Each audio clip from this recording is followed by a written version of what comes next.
হাদিস শরীফে রাসূল করিম সাল্লাল্লাহু আলাইহি ওয়াসাল্লাম বলেছেন, ইহুদিরা ৭১ দলে বিভক্ত হয়েছিল, খ্রিস্টানেরা ৭২ দলে বিভক্ত হয়েছিল, আর আমার উম্মত মুসলমানেরা ৭৩ দলে বিভক্ত হবে। ইহুদি হয়েছিল ৭১ দল, খ্রিস্টান হয়েছিল ৭২ দল, মুসলমান হইব ৭৩ দল। তারপরে রাসূল বলেন, সিনতানে ওয়া সাবউনা ফিন্নার ওয়া ওয়াহিদাতুন ফিল জান্নাহ। ৭২ দল ৭৩ দল মুসলমানের মধ্যে ৭২ দল মুসলমান হবে জাহান্নামে, এক দল মুসলমান হবে জান্নাতে। কি বলছেন রাসূল? ৭২ দল অমুসলিম জাহান্নামী না মুসলিম? আবার বলেন, মুসলিম কারে কয়? তাহলে ৭২ দল জাহান্নামে, এরা ৬ কথায় বিশ্বাসী। হ্যাঁ, তাই তো মুসলিম। ৬ কথা বিশ্বাস করে বললেই তো মুসলমান। এরাই জাহান্নামে যাব ৭২ দল। আর একদল মুসলমান মাত্র জান্নাতে যাবে, এরাও ৬ কথাই বিশ্বাস করে, আর জাহান্নামী ৭২ দলেও ৬ কথাই বিশ্বাস করে। তাইলে ৭২ দল জাহান্নামী মুসলমানের দোষটা কি, আর একদল জান্নাতি মুসলমানের গুণটা কি? সবচেয়ে বড় গুরুত্বপূর্ণ বিষয় ছিল এটা জানার, বুঝার। এই কথাটাই সমাজে আলোচনা হয় না, সাধারণ মুসলমানে কোনোদিন শুনেও না, জানেও না। যেই কথা সবচেয়ে বেশি গুরুত্বপূর্ণভাবে আলোচনার দরকার ছিল, সেইটাই কোনোদিন আলোচনা হয় না। আমাদের বর্তমান সমাজের এই ওয়াজ মাহফিলগুলি নিছক একটা আনুষ্ঠানিকতায় রূপান্তরিত হয়েছে। পূর্বহাটির লোকেরা একটা অনুষ্ঠান করেছে, আমরা পশ্চিমাটিতে থাকি, আমাদের একটা অনুষ্ঠান করা দরকার। দক্ষিণাটির লোকেরা একটা সম্মেলন করেছে, আমরা উত্তরাটির লোকেরা আর একটা সম্মেলন করা দরকার। এটা প্রতিযোগিতার জন্য করা হয়, মানুষকে ঈমান ইসলাম শিক্ষা দেওয়ার জন্য নয়। এটা একটা আনুষ্ঠানিকতায় পরিণত হয়েছে। যারা ওয়াজের আয়োজন করে তারাও জানে না আসল উদ্দেশ্যটা কি। যারা ওয়াজ করার জন্য আসে বক্তা হিসাবে, তারাও জানে না ওয়াজের আসল উদ্দেশ্যটা কি। যারা শ্রোতা হিসাবে আসে, এরা মোটামুটি এতটুকু ধারণা রাখে যে আমরা আল্লাহর কথা, রসুলের কথা শুনতে যাই। কিন্তু আল্লাহর কথা, রসুলের কথা কি নাচার নাম, না গান গাওয়ার নাম? আজকাল তো ওয়াজের মধ্যে গানই বেশি হয়, আর নর্তকীর মতো নাচই তো বেশি হয়। এগুলি কি ওয়াজ না আওয়াজ? এগুলির নাম দিয়েছি আমি চিত্ত বিনোদন, মানুষের মন খুশি করার জন্য, মানুষকে হেদায়েতের পথ দেখাবার জন্য নয়।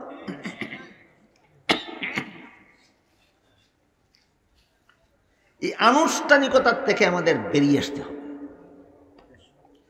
আনুষ্ঠানিকতার জন্য ওয়াজ নয়, মানুষকে চিরস্থায়ী জান্নাতে যাওয়ার পথ দেখাবার জন্য ওয়াজ। আনুষ্ঠানিকতার জন্য ওয়াজ না মানুষের জান্নাতে যাওয়ার পথ দেখাবার জন্য ওয়াজ? তুমি যতগুলি গান গাইলা, কোন গানটার মধ্যে জান্নাতে যাওয়ার পথের বিবরণ আছে? তুমি যত নাইস নাচলা, কোন নাইসের মধ্যে জান্নাতে যাওয়ার পথ আছে? আজকাল তো ব্যাপারটা এইটাই, নাচ্চা মানুষের চিত্ত বিনোদন করা, গান গাইয়া মানুষের মন খুশি করে বিদায় দেওয়া, যাওয়ার সময় যেন বলতে পারে বক্তা বড় বালা, আশাইয়া রাখছে না। এই দুঃখে বলতেছি, ৭২ দল মুসলমানকে যে রাসূল বলছেন জাহান্নামী হবে, কোন দোষের কারণে, এটা আলোচনা হওয়া ছিল সবচেয়ে বড় গুরুত্বপূর্ণ ব্যাপার। এর দ্বারে কাছেও নাই। একদল মুসলমানকে রাসূল বলছেন জান্নাতে যাবে, এটা কোন গুণের কারণে, এটা ছিল সবচেয়ে বড় গুরুত্বপূর্ণ আলোচনা। কিন্তু আলোচনার দ্বারে কাছেও আমরা থাকি না। এই কারণে আমি খুব পরিষ্কারভাবে আপনাদের সামনে তুলে ধরতে চাই, আল্লাহ রাসূল যে বললেন আমার উম্মতের ৭২ দল মুসলমান জাহান্নামে যাবে কোন দোষের কারণে, আর একদল মুসলমান জান্নাতে যাবে কোন গুণের কারণে। দোষটা আর গুণটা আজকে শুনে যাবেন, বুঝে যাবেন, জীবন ভর ভুলবেন না কোনোদিন। 72 দল মুসলমান, এরা মুসলমান হয়েছিল কিভাবে? 6 কথা বিশ্বাস করে মুসলমান হয়েছিল। তাহলে কেন জাহান্নামে যাবে? জাহান্নামে যাওয়ার একমাত্র কারণ, এরা 6 কথা বিশ্বাস করবে সহি ব্যাখ্যা মতে নয়, মন গড়া ব্যাখ্যা মতো। ওই যে একটু আগে কইলাম, আদম আলাইহিস সালাম রে নবী বিশ্বাস করে, কিন্তু গুনাহগার মনে করে সহি ব্যাখ্যা মতো না ভুল ব্যাখ্যা মতো। বলেন এরা আদমকে নবী মানে কিনা? মানে মানে আদম নবী, প্রথম নবী 100 বার মানে, কিন্তু গুনাহগার মানে। বুঝা থাকলে বলেন, নবী যে মানলো সহি ব্যাখ্যা মতো নবী মানলো না ভুল ব্যাখ্যা মতো নবী মানলো? নবী মানার কারণে মুসলমান, ভুল ব্যাখ্যার কারণে তুমি জাহান্নামী। ক্লিয়ার হয়েছে নি কথা? নবী মানার কারণে তুমি মুসলমান, আর ভুল ব্যাখ্যার কারণে তুমি জাহান্নামী। জীবনে কোনোদিন যেন আমরা না ভুলি যে আল্লাহ রসুল যে বলেছেন আমার 72 দল মুসলমান উম্মত জাহান্নামে যাবে। এরা মুসলমান কিভাবে হইল আর জাহান্নামী কেন হইল? 2 কথা ভুলে যাবেন না। রাসূল যে বলছেন আমার 72 দল উম্মত জাহান্নামে যাবে মুসলমান, এরা মুসলমান কেমনে হইল? 6 কথা বিশ্বাস করে। জাহান্নামী কেন হইল? মন গড়া ব্যাখ্যার কারণে। উদাহরণ, আদম নবী, নবী মানে, কিন্তু ভুল ব্যাখ্যা মতো গুনাহগার সাব্যস্ত করে। এই ধরনের মন গড়া ভুল ব্যাখ্যা করে, ইমানের অপব্যাখ্যা যারা করে, এরাই আবার আজকাল মানুষে ঐক্যের দাওয়াত খুব বেশি বেশি দেয়। কয় সব মুসলমান আসো আমরা ঐক্যবদ্ধ হয়ে যাই। ঐক্যবদ্ধ হওয়ার কথা তো আল্লাহ কোরআনেও বলেছেন, কিন্তু যে আয়াতে আল্লাহ মুসলমানদেরকে ঐক্যবদ্ধ হওয়ার নির্দেশ দিয়েছেন, সেই আয়াতে ঐক্যবদ্ধ হওয়ার আগে ঐক্যবদ্ধ হওয়ার ঠিকানাটা চিহ্নিত করে দিয়েছে। অমুক প্ল্যাটফর্মে দাঁড়াইয়া চলো সব মুসলমান ঐক্যবদ্ধ হইয়া যায়। দেখেন আয়াতটা কি আমি বলি, আল্লাহ বলেন ওয়াতাসিমু বিহাবলিল্লাহি জামিআন ওয়ালা তাফাররাকু। তোমরা আল্লাহর দ্বীন পালনের মাধ্যমে ঐক্যবদ্ধ হও। কি পালনের মাধ্যমে? দ্বীন পালন। নবীকে গুনাহগার মনে করে আল্লাহর দ্বীন না বদ্দীন? তুমি নবীরে গুনাহগার মনে করো, তুমি বদ্দীন। তোমার হায়া লজ্জা নাই মুসলমানদের ঐক্যবদ্ধ হওয়ার দাওয়াত দাও? তোমার মতো বদ্দীন হইয়া মুসলমানকে ঐক্যবদ্ধ হতে আল্লাহ বলেননি। দিন সহি দিন পালনের মাধ্যমে আল্লাহ ঐক্যবদ্ধ হতে বলেছেন। দুঃখিত আমি, দিন কারে কয় এটাও একটা স্বতন্ত্র আলোচনার ব্যাপার। সব কথা তো আর একদিনে আলোচনা করা যায় না। আপাতত শুধু এতটুকু মনে রাখি যে আল্লাহ যে আয়াতে আমাদেরকে ঐক্যবদ্ধ হতে বলেছেন, সেখানে আগে বলেছেন দিন পালন করার মাধ্যমে ঐক্যবদ্ধ হও। বদ্দিন হওয়া ঐক্যবদ্ধ হওয়ার, মুসলমানের ঐক্যবদ্ধ হওয়ার প্ল্যাটফর্ম নয়। এবার বলেন, যারা নবীগণকে গুনাহগার মনে করে, দিনদার না বদ্দিন? এ যদি বলে আসো মুসলমান ঐক্যবদ্ধ হইয়া যায়, এর চেয়ে বড় বাটপার কি জগতে আর কেউ হতে পারে? তুই তো বেটা সমাজটারে টুকরা টুকরা করে রাখছ, তোর মুখে ঐক্যবদ্ধ হওয়ার দাওয়াত হাস্যকর। কিছু মানুষ আছে না, কৃষকের গরু চুরি করে, দিনের বেলায় না রাতের বেলায়? সব মানুষ যখন ঘুমাইয়া থাকে তখন কৃষকের গরু শীত কাটে। শীত কাটা বুঝেন? কোনো কোনো এলাকায় আঞ্চলিক ভাষা কয় হিং দেওয়া। আপনারা কি কই? হিং দিয়ে গরু চুরি করে লয়ে যা রাতের বেলায়, গৃহস্থে দেখেই না কোন সুরে চুরি করে দিল। সে যদি দিনের বেলায় বাজারে দাঁড়ায় বলে আসুন সমাজের সব ভাইয়েরা আমরা ঐক্যবদ্ধ হইয়া যাই, এই তোর মতো গরু চুরের সাথে ঐক্যবদ্ধ হইতো? এখানে ব্যাপারটা তো মনে, গরু চুরে যদি গৃহস্থে কয় চলো সব ঐক্যবদ্ধ হইয়া যায়, এটা যেমন হাস্যকর, বেহায়ামি, নির্লজ্জতা, ঠিক তেমনি ভাবে নবীদেরকে যারা গুনাহগার মনে করে, এরা যদি মুসলমানকে বলে আসো ঐক্যবদ্ধ হইয়া যায়, এটা গরু চুরের মতো ঐক্যবদ্ধ হবে।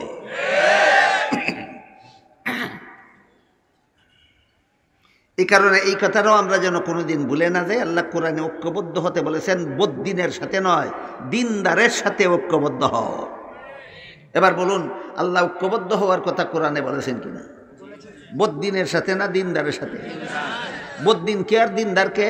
যে মন গড়া ব্যাখ্যা মতো ইসলাম মানে হে বদ্দিন, যে সহি ব্যাখ্যা মতো ইসলাম মানে সে দিনদার। এবার সামনের কথায় যাই।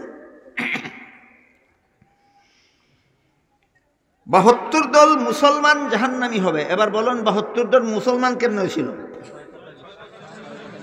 জাহান্নামী কেমন হইল?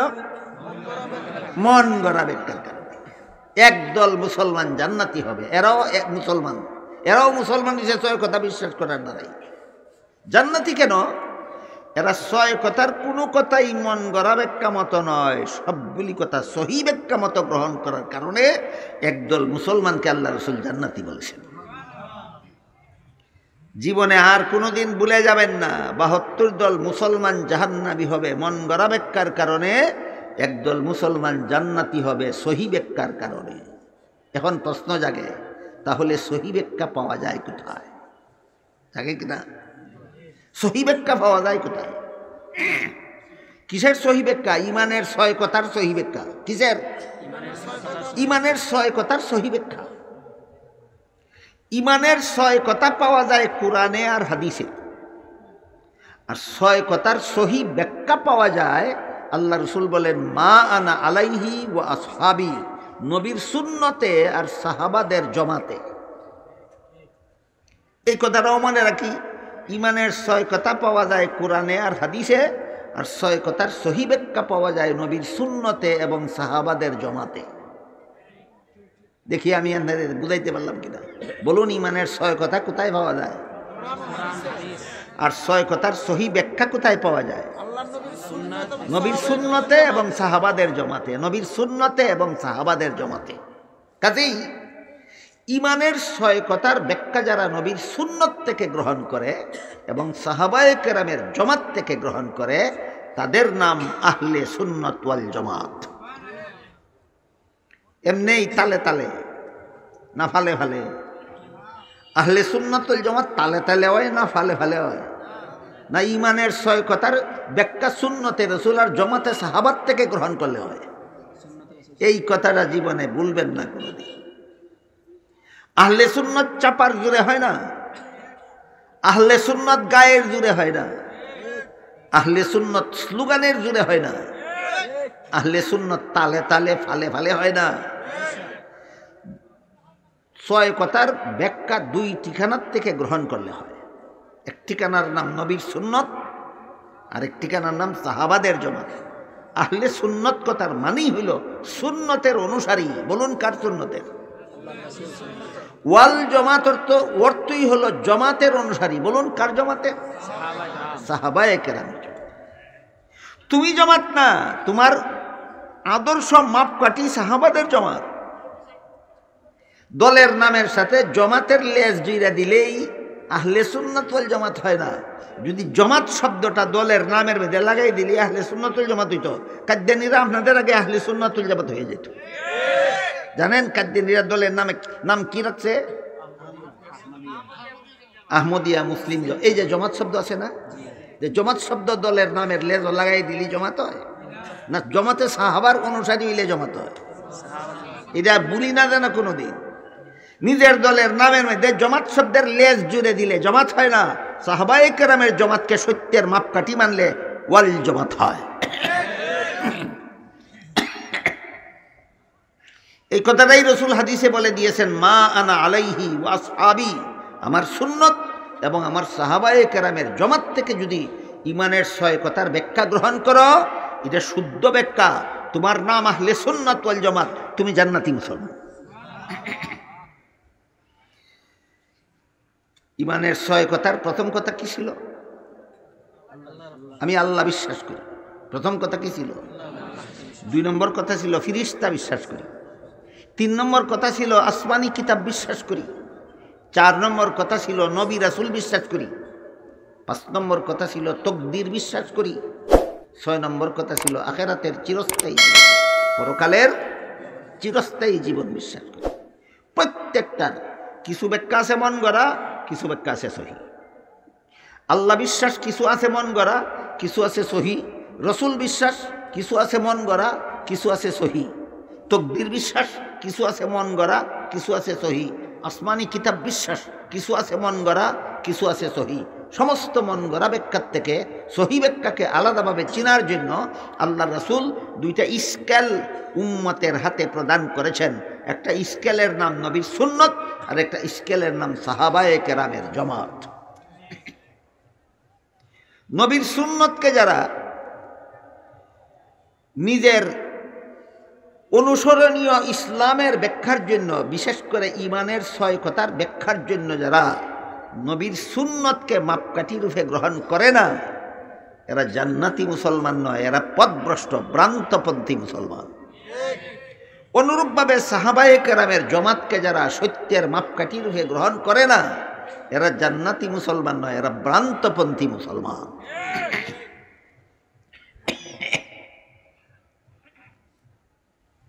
আল্লাহ পাক রব্বুল আলামিন কুরআনের কোন আয়াতে বলেছেন রাসূলকে অনুসরণ করো, কোন আয়াতে বলেছেন সাহাবাদেরকে অনুসরণ করো। আমরা শুধু যে আয়াতে রাসূলকে অনুসরণ করার কথা বলেছেন সেইটা মানব, যে আয়াতে সাহাবাদের অনুসরণের কথা বলেছেন সেটা মানব না। একটু বুঝে শুনে বলবেন। কুরআনের এক আয়াতে আল্লাহ বলছেন আতিউর রাসূল, রাসূলের আনুগত্য করো। কোন আয়াতে বলছেন ওয়াল্লাযীনা তাবাউহুম, এখানে হুম একটা সর্বনাম, উদ্দেশ্য হলো সাহাবায়ে কেরাম। যারা সাহাবায়ে কেরামের সঠিক অনুসারী, এদের প্রতি আল্লাহ চিরকালের জন্য সন্তুষ্ট। এক আয়াতে রাসূলের অনুসরণের কথা বলেছেন, আর এক আয়াতে সাহাবায়ে কেরামের অনুসরণের কথা বলেছেন। আমরা শুধু যে আয়াতে রাসূলের অনুসরণের কথা বলেছেন সেই আয়াত মানব, যে আয়াতে সাহাবায়ে কেরামের অনুসরণের কথা বলেছেন সেই আয়াত মানব না। দুটোটা মানবেন, তখন হবেন আপনি আহলে সুন্নাত ওয়াল জামাত। যখন রাসূলের অনুসরণ করলেন তখন আহলে সুন্নাত হলেন, যখন সাহাবার অনুসরণ করলেন তখন ওয়াল জামাত হলেন। চমৎকার একটা উদাহরণ দেই। জুমার নামাজের দিন খুতবার আগে যে আজান দেওয়া হয়, এটা সুন্নত কিনা? রাসূল চালু করে গেছেন, এটা রাসূলের সুন্নত।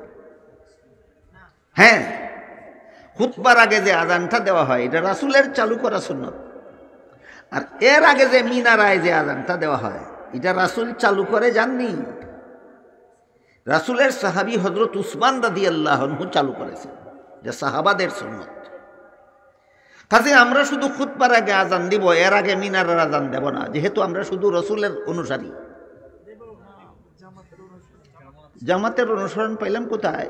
আল্লাহ বলেছেন মা আনা আলাইহি ওয়া আসহাবি, আমার সুন্নত এবং আমার সাহাবাগণের জামাত উভয়টাই তোমাদের জন্য অনুসরণীয় আদর্শ মাপকাঠি।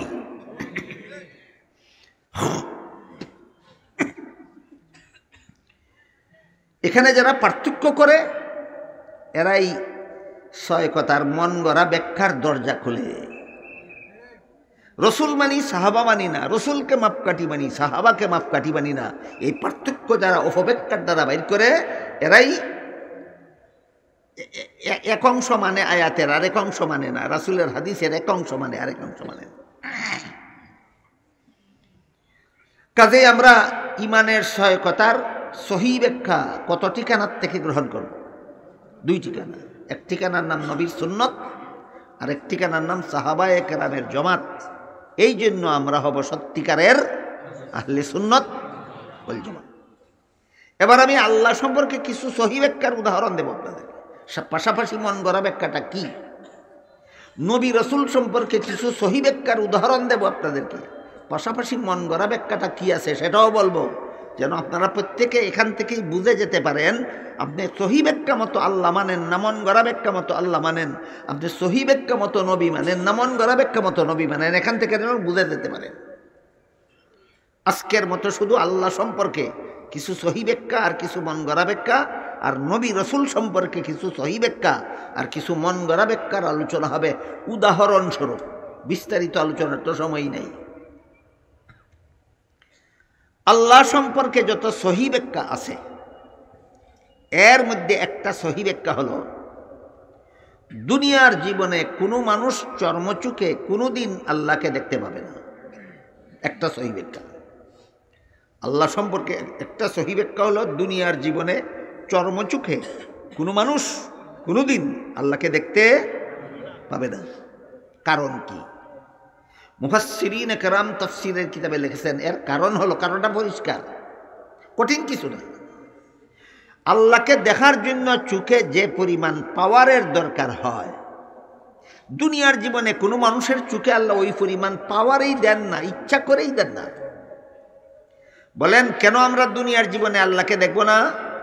আল্লাহকে দেখার মতো পাওয়ার আমার চোখে নাই, আল্লাহ ইচ্ছা করেই পাওয়ারটা আমারে দিছেন না দেখার মতো। আবার প্রশ্ন জাগে, কেন দিলেন না? যদি দুনিয়ার জীবনে আমাদের চোখে আল্লাহকে দেখার মতো পাওয়ার আল্লাহ দিতেন, দুনিয়াতেই দেখতে পারতাম।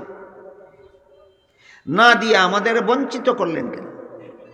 তাফসীরের কিতাবে লিখেছেন, বঞ্চিত নয়, তোমার মহামূল্যবান উপকার করেছেন। এইটা মনে রাখতে হবে আমাদের। দুনিয়ার জীবনে আল্লাহকে দেখার মতো পাওয়ার আমার চোখে না দিয়ে আল্লাহ আমাকে মহামূল্যবান উপকার করেছে, যে উপকারের কোনো প্রতিফল দেওয়া যাবে না, প্রতিদান দেওয়া যাবে না। সেটা হলো তোমার ঈমান কবুল হওয়ার ব্যবস্থা করেছেন। যদি পাওয়ার দিতেন, আল্লাহরে দেখতা তুমি, তাহলে তোমার ঈমানটাই কবুল হইতো না। আল্লাহ না দিকে ঈমান আনলে ঈমান কবুল হয়। বলেন আল্লাহকে দেখে ঈমান আনলে কবুল হয় না, না দেখে ঈমান আনলে কবুল হয়? দুনিয়ার জীবনে যদি আপনাদের চোখে আল্লাহকে দেখার মতো পাওয়ার দিতেন, অবশ্যই আপনারা দেখতেন, তখন আপনার ঈমানটাই কবুল হইতো না। এবার বলেন তো, আপনাদের চোখে দুনিয়াতে আল্লাহকে দেখার মতো পাওয়ার না দিয়ে আল্লাহ বঞ্চিত করেছেন, না ঈমান কবুল হওয়ার ব্যবস্থা করেছেন? এই অবদানের কি মূল্য দিবেন আল্লাহকে? আপনি জন্ম থেকে মৃত্যু পর্যন্ত যদি সেজদায় পড়ে থাকেন, তবু তো একটা অনুদানের শুকরিয়া আদায় হবে না। আল্লাহ সম্পর্কে এইটা হলো একটা সহি ব্যাখ্যা।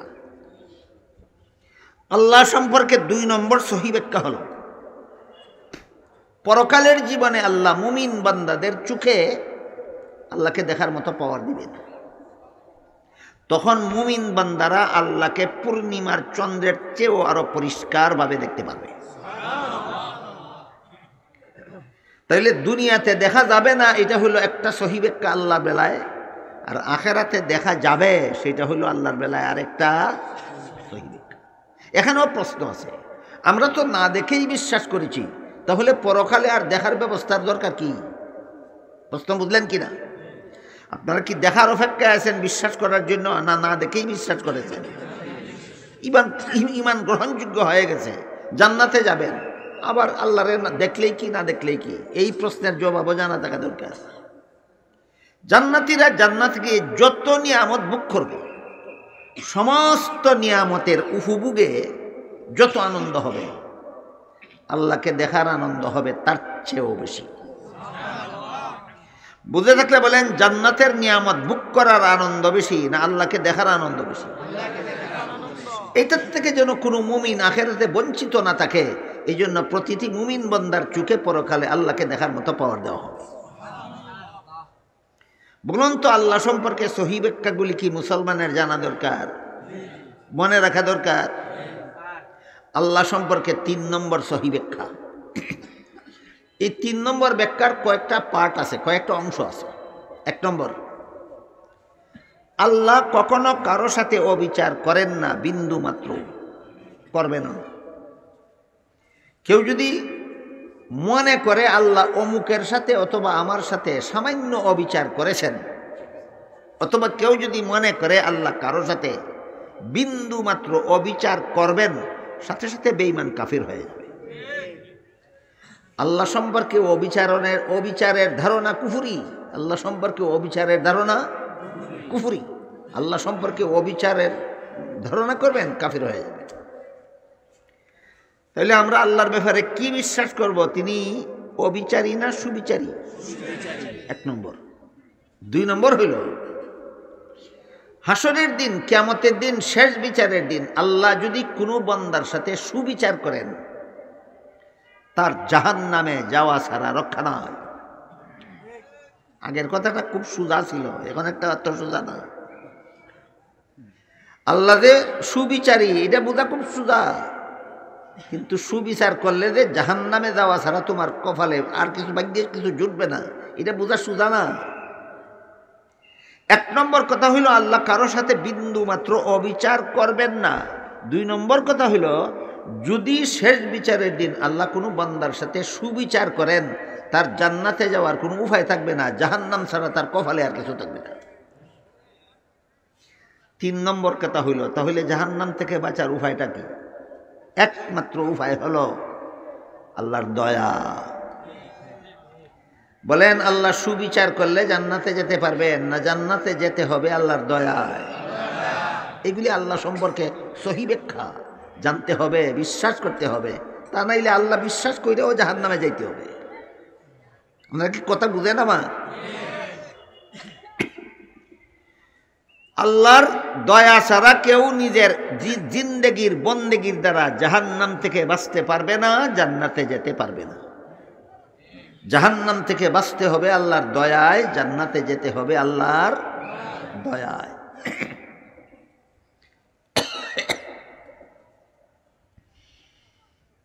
এখানে আরেকটা জটিল প্রশ্ন আছে। কিছু বন্ড পীর আছে না সমাজে? বন্ড পীর আর কামিল পীরের খুব সংক্ষিপ্ত একটা পার্থক্য আমি আপনাদের বলে দিই। কামিল পীর মুরিদ করে, মুরিদদেরকে আল্লাহ চিনাইয়া দিত, আল্লাহ চিনাইয়া দিত। এই যে আল্লাহ সম্পর্কে কিছু আলোচনা করতেছি, এর দ্বারা আল্লাহ কিছুটা আল্লাহকে চেনা যায়, চেনা যায়, চেনা যায় না? আমার চোখে আল্লাহকে দেখার মতো পাওয়ার না দিয়ে আল্লাহ আমার ইমানটা কবুল হওয়ার ব্যবস্থা করছেন, আমার খবরও নাই। এই কথাটা শুনলে কি আল্লাহকে কিছুটাও চেনা যায় না? কামিল পীর মুরিদ করে, মুরিদকে আল্লাহ চিনাইয়া দিত। বন্ড পীর মুরিদ করে, মুরিদানের ধন সম্পদ চিনাইয়া নিত। একদলে চিনাইয়া দিত আর একদলে চিনাইয়া নিত, একদলে চিনাইয়া দিত, আর এই হলো বন্ড পীর আর কামিল পীরের পার্থক্য। বন্ড পীরদের একটা কথা আছে, একটা উক্তি আছে, কথা সত্য মতলব খারাপ। বন্ড পীরদের একটা উক্তি আছে, কথা সত্য মতলব খারাপ।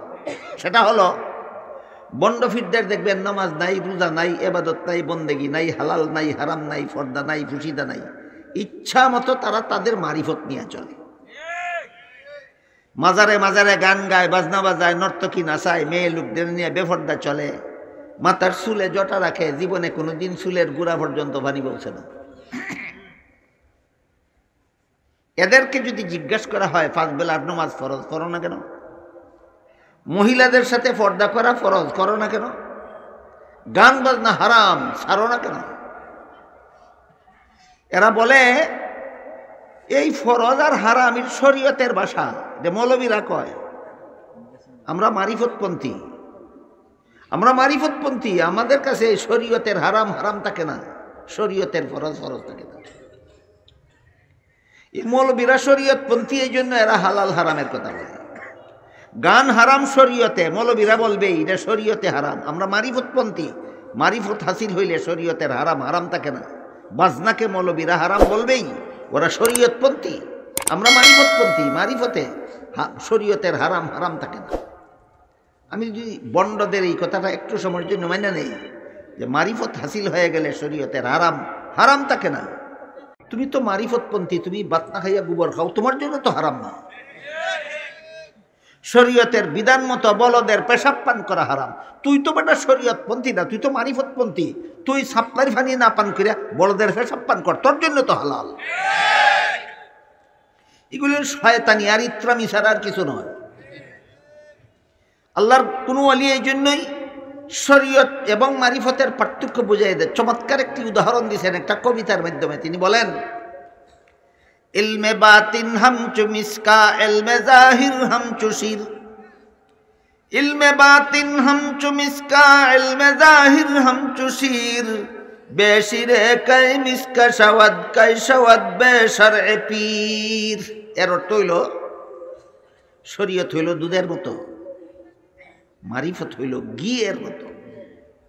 যেমন ভাবে দুধের মধ্যে মেহনত করলেই ঘি বের হয়ে আসে, তেমনি ভাবে পরিশ্রম করে শরীয়ত পালন করলেই মারিফত হাসিল হয়। কেউ যদি বলে দুধ সব ঢেলে ফেলে দাও, আমাকে শুধু ঘি দাও, তার কপালে যেমন গোবর আর পেশাব ছাড়া কিছু নাই, ঠিক তেমনিভাবে কেউ যদি বলে শরীয়ত ছেড়ে দাও, মারিফতপন্থী হয়ে যাও, তার কপালেও জাহান্নাম ছাড়া আর কিছু নয়। এই সমস্ত বন্ডরা যেই সত্য কথাটা বলে মতলব খারাপ, সেটা হলো এই জন্যই আমরা নামাজ রোজা করি না। নামাজ রোজা করে ব্যস্ত যাওয়া যাবে না, ব্যস্ত যেতে হবে আল্লাহর দয়ায়। বুঝছেন কথা? 5 বেলার নামাজ আমরা পড়ি না, নামাজ ছুড়ে কেউ ব্যস্ত যেতে পারবে না। রমজান মাসে রোজা আমরা রাখি না, রোজা রেখে কেউ ব্যস্ত যেতে পারবে না। আমরা মহিলাদের সাথে পর্দা করি না, পর্দা করে কেউ ব্যস্ত যেতে পারবে না। ব্যস্ত যেতে হবে আল্লাহর দয়ায়।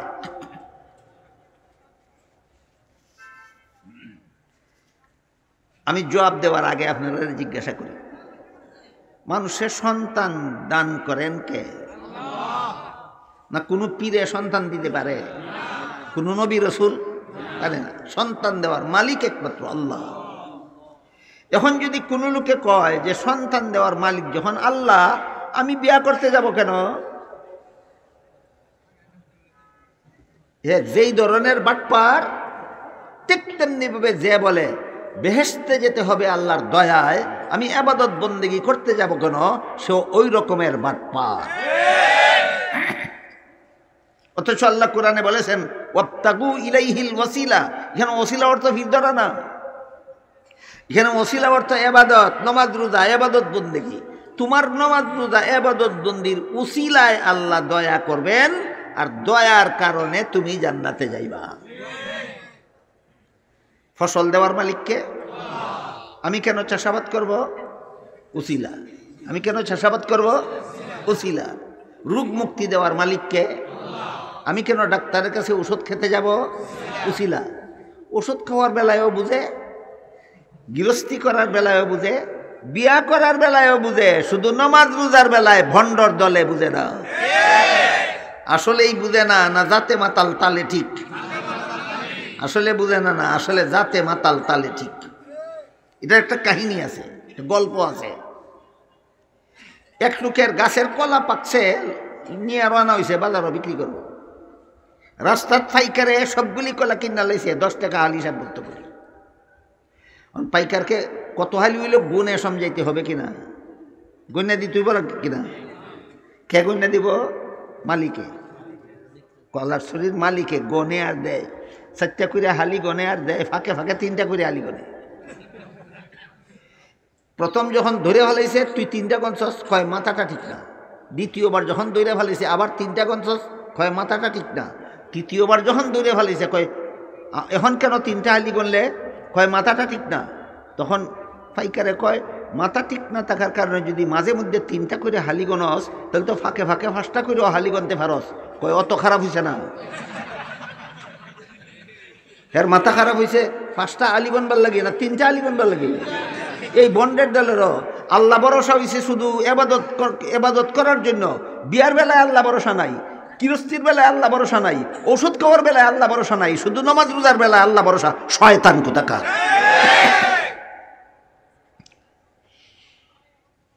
তো আল্লাহ সম্পর্কে 1 নম্বর সহি ব্যাখ্যা হলো দুনিয়ার জীবনে আল্লাহকে দেখা যাবে না। 2 নম্বর সহি ব্যাখ্যা হলো পরকালে দেখা যাবে।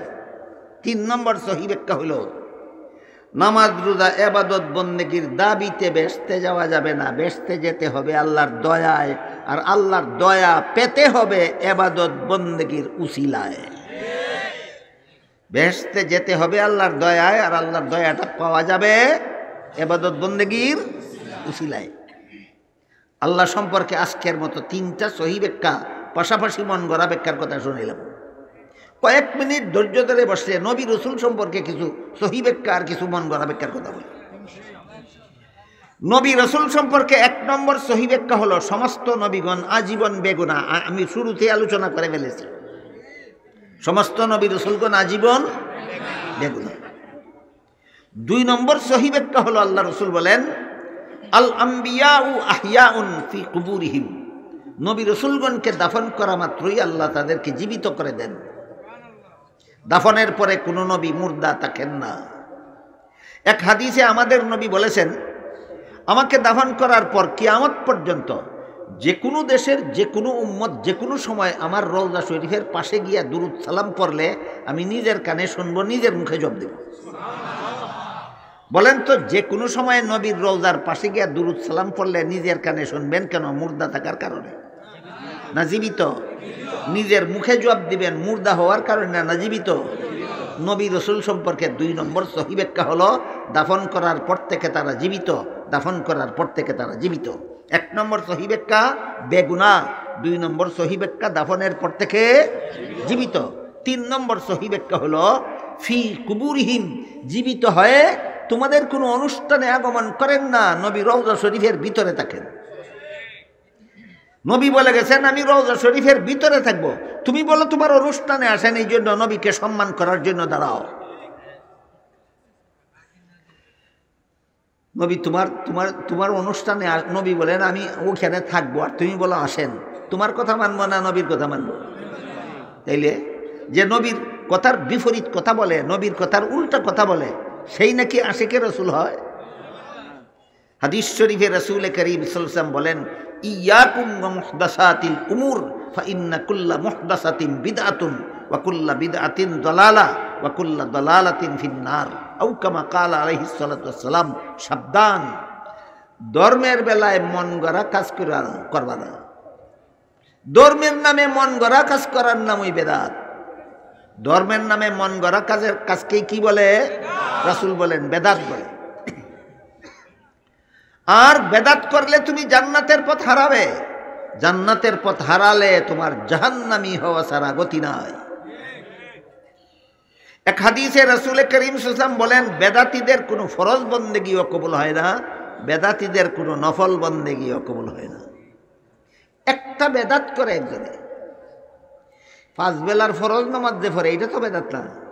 5 বেলা ফরজ নামাজ পড়া বেদাত, রমজানে রোজা রাখা বেদাত, বেদাত না, ফরজ।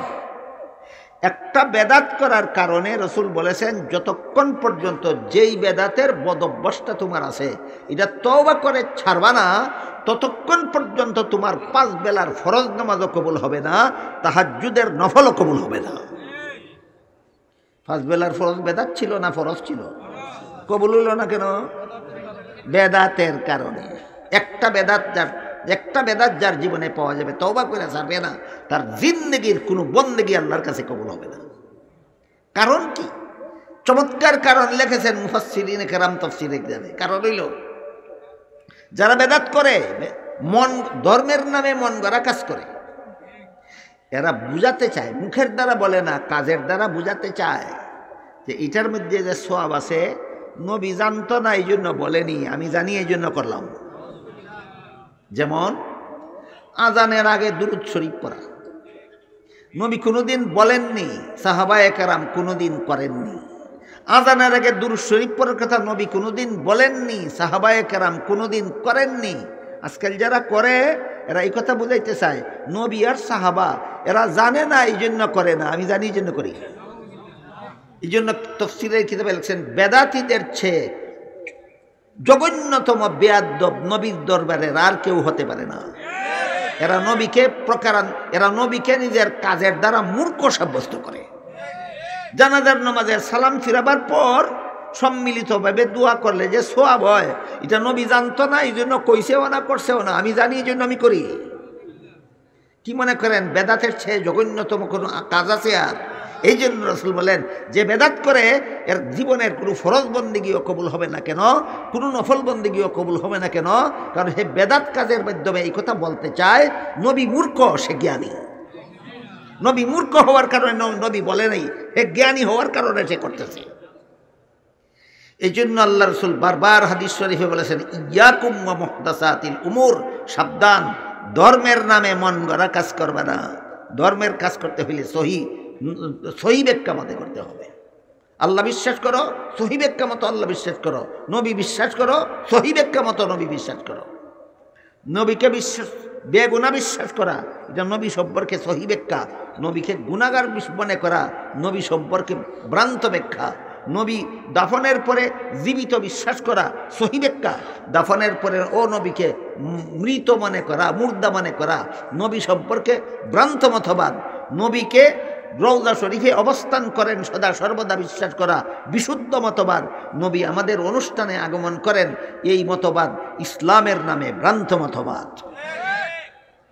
আল্লাহ আপনাদের আমাদের সবাইকে ঈমান ইসলাম সম্পর্কে, আকীদা সম্পর্কে যে বিষয়গুলি আলোচনা করার, শোনার, বুঝার তৌফিক দিলেন, এর উপর আমাদের ঈমানকে প্রতিষ্ঠিত রাখার তৌফিক দান করুন। সবাই বলুন আমিন।